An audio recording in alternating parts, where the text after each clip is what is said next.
Let me be very clear. At no time did I ask Commissioner Lucky to reveal that information. At no time did I direct her in any way in the communications.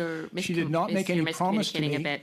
I'm not asking if you had asked her, but I'm asking if you were aware of the commissioner's expectation that on that April 28th press conference that information would be released. Were you aware that that was Commissioner Lucky's expectation? No, I was not. You were not aware.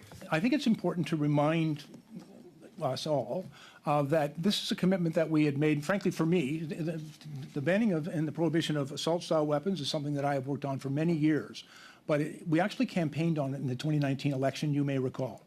When it was in the throne speech, when we became the government, it was in my mandate letter that we would ban these assault-style weapons. We went right to work. And in fact, the work had actually begun in 2019 when I had done cross-country consultations and we'd done surveys and other things to talk about what weapons should be prohibited.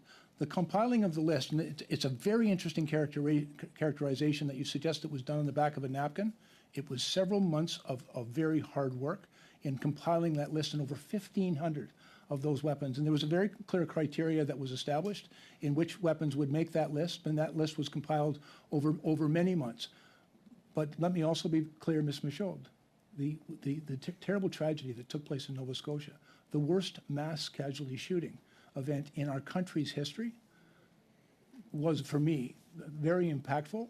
And all of the work that we had been doing for months and years leading up to that moment, it certainly had the effect of deepening my resolve to move forward as quickly as possible to keep the promise that we had made to Canadians. We'd made that Canadians some time before, and to keep that promise. And I remind myself that we were not alone in this. And for example, 10 seconds, please.